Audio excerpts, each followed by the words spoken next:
चलिए नमस्कार, जय हिंद दोस्तों। केवल हम 10 मिनट का समय निकालकर पूरे प्रतिशत चैप्टर को निपटा सकते हैं। ठीक है, कैसे निपटाएंगे, किस तरह से और किस किस चीज की हमें जरूरत पड़ेगी, है ना। अगर आपको प्रतिशत चैप्टर नहीं बन रहा है तो यहाँ पे देखिए, है ना। सबसे पहले बात, आपको प्रतिशत को भिन्न में बदलना और भिन्न को प्रतिशत में बदलना, ये दोनों चीजें क्लियर होनी चाहिए। ठीक है, जैसे आपसे कह दिया कि 10% को भिन्न में बदलो, तो आप क्या करेंगे, 10% में 100 का भाग दे देंगे, है ना। तो जब इस प्रतिशत को भिन्न में बदलना होता है तो 100 का भाग दे दिया जाता है, 100 का भाग दे दिया जाता है। ठीक है, अब जस्ट उल्टा, भिन्न को प्रतिशत में बदलते हैं तो 100 का गुणा कर देते हैं। ये दोनों बातें अलग अलग हैं। सबसे पहले तो इस बात को हमें समझना होगा, है ना। क्लियर है ना भाई, ये दोनों बातें आप जानते हैं तो बहुत हद तक प्रतिशत को कर सकते हैं। अब दूसरी बात, दैनिक जीवन की समझ भी होनी चाहिए कि दैनिक जीवन में 10% घटाया बढ़ाया तो किस तरह से। ठीक है, तीसरी बात, आपको कमी या वृद्धि, अगर मैंने कहा कि आपने 10% कमी कर दो तो 100 में से 10% कमी कर देंगे, कितना हो जाएगा, 90%।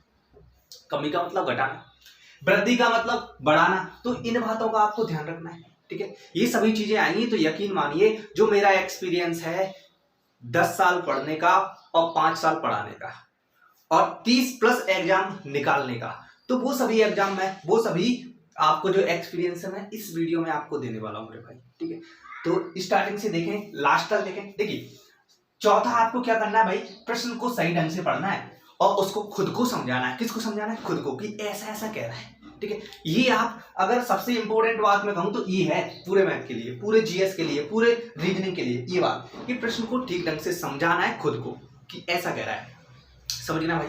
ठीक है, पांचवी बात, आपको कैलकुलेशन करनी है कि गुणा भाग जोड़ घटाव वर्ग। ठीक है, ये सब आपको आना चाहिए। क्या आना चाहिए, गुणा आना चाहिए, भाग आना चाहिए, गुणा जोड़ आना चाहिए, घटाव आना चाहिए, साथ में वर्ग आने चाहिए, वर्गमूल आने चाहिए, घन आने चाहिए, घनमूल आने चाहिए। ठीक है, ये सभी चीजें आपको आनी चाहिए मेरे भाई, है ना, और पहाड़े आने चाहिए। ठीक है, ये पार्ट अगर आपका कंप्लीट है। अब मैं बता रहा हूं कि एक तरीका नहीं जानना आपको कि एक तरीका मैं जानूंगा और पूरा चैप्टर कर लूंगा, नहीं, मैं 4 से 5 तरीके जानूंगा आप, है ना। तो आप कोशिश करो कि एक तरीके से नहीं जाना कि एक तरीका सिखा दिया सर ने और कंप्लीट है। भाई साहब, ऐसा नहीं करना आपको कम से कम 4 से 5 तरीके जानने हैं, तब जाके आपका मैथ कंप्लीट हो पाएगा, तब जाके ये चैप्टर कंप्लीट हो पाएगा। चलिए तो करते हैं। देखिए क्वेश्चन है, क्या क्वेश्चन, एक व्यक्ति की मजदूरी पहले 20% बढ़ी, ठीक है, कुछ दिनों के बाद 10% घट गई, तो कितने प्रतिशत का परिवर्तन हुआ। यहाँ पे रुपयों में भी कह सकता था कि 2000 रुपये कमाता है, 4000 रुपये कमाता है, ऐसा कह के।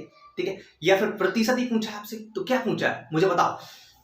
ये प्रतिशत को भिन्न में बदलना आता है, दैनिक जीवन में समझ गए, दैनिक जीवन में बदलना मतलब क्वेश्चन ये कह रहा है कि अगर लॉकडाउन हो गया और 20% पहले अगर बढ़ गई थी तुम्हारी और फिर सैलरी घट गई 10%, तो कितना परिवर्तन हो। दैनिक जीवन से कैसे करेंगे, देखो कई सारे तरीके, प्रतिशत को भिन्न से कर सकते हैं, रेशो से कर सकते हैं, दैनिक जीवन वाले से कर सकते हैं, 100 मान के कर सकते हैं और x मान के भी कर सकते हैं हम। ठीक है, तो मैं पहला तरीका आपको बता देता हूँ। पहला तरीका क्या है मेरे भाई, आप इस तरह से कर सकते हैं कि सर 100 रुपये कमाता है। ठीक है, कितने रुपये कमाता है, 100 रुपये। अब मुझे बताओ 20% बढ़ने का मतलब क्या है, 20% बढ़ रहा है तो 100 का 20% कितना है, क्योंकि प्रतिशत को भिन्न बदलना आता है तो ही बना पाएंगे आप। ठीक है, तो 20% 100 का कितना होगा, 20 होगा। ठीक है, तो मैं कहूंगा 100 में 20 जोड़ दो तो कितना होगा, 120 कमा रहा होगा। ठीक है, अब फिर कह रहा है कि 10%, फिर बाद में कुछ दिनों के बाद में 10% घट गई, तो 10% घट गई मतलब 120 का 10% कितना होता है। अगर ये चीजें आपको नहीं आएंगी, देखो कमी और वृद्धि दोनों चीजें, इन तीनों चीजों का महत्व है इसमें।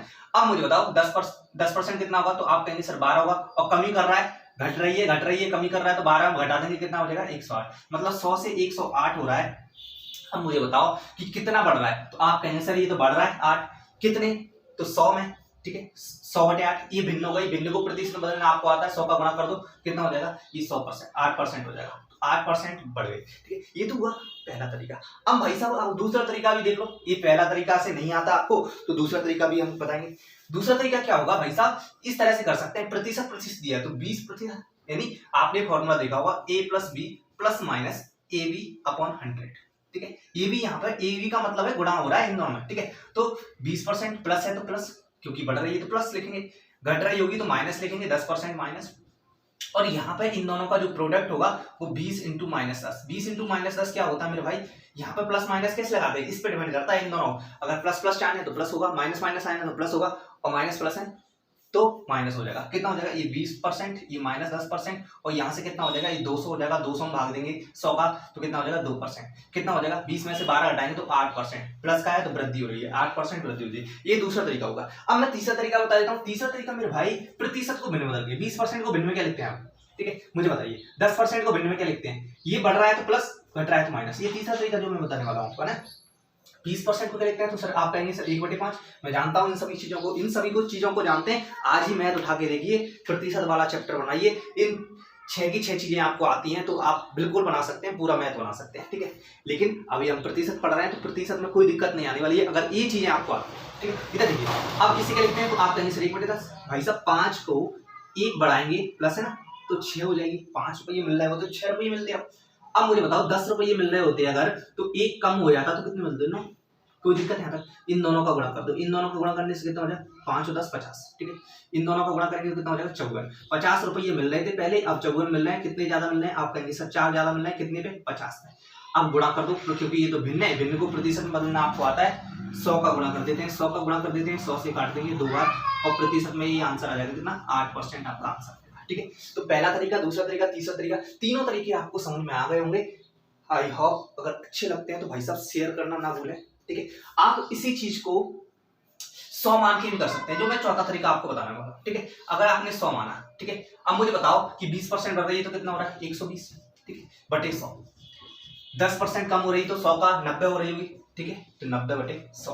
अब मुझे बताओ काटेंगे, आप काटेंगे तो 1 2 2 0 से 2 0, 1 0 से 1 0, 1 0 से 1 0, इन दोनों का गुणा करिए, इन दोनों का गुणा करेंगे कितना हो जाएगा 12 9 108, 108 कितना हो रहा है 108। 100 से 108 हो रही है मतलब कितने परसेंट बढ़ रही है 8%। क्लियर है मेरे भाई, समझ चुके हैं, चारों तरीके आप समझ चुके हैं, ठीक है।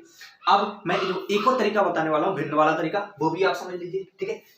इधर देख लेते हैं, है ना, दिख रहा है ना। पांचवा तरीका आपका क्या हो सकता है, इसको क्या लिखते हैं, इसको दशमलव में क्या लिखेंगे तो आप कहेंगे सर 1.2 लिखेंगे, और इसको क्या लिखेंगे, इसको 90 लिखेंगे 0.9।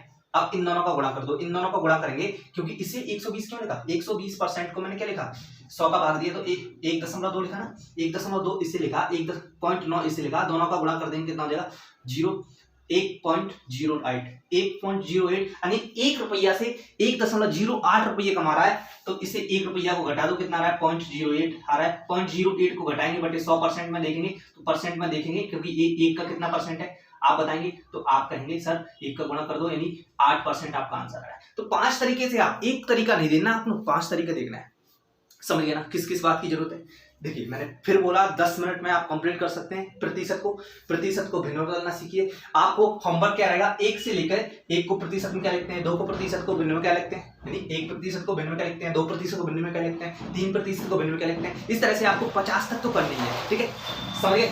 फिर भिन्न को प्रतिशत में भी बदलना है, ये आपके लिए होमवर्क होगा जो आपको करना ही करना होगा, है ना। कमी और वृद्धि क्या होती है इस बात को समझिए, मैं बिल्कुल डिटेल से वीडियो लाऊंगा उसमें आप समझ सकते हैं। आपकी ये वीडियो अगर आप चाहते हैं कि केवल 18 दिन में कंप्लीट मैथ हो जाए आपका एसएससी जीडी और एसएससी जीडी और एमपी पुलिस के लिए, तो आप ज्वाइन कर सकते हैं हमारा व्हाट्सएप ग्रुप 9584937624। इस पे पेड कोर्सेस होगा, इस पे 18 दिन में आपका कंप्लीट एमपी पुलिस के लिए और एमपी एसआई के लिए, साथ ही एसएससी जीडी के लिए आपका कंप्लीट मैथ करा दिया जाएगा केवल 18 दिन में। तो आप जुड़ सकते हैं हमसे।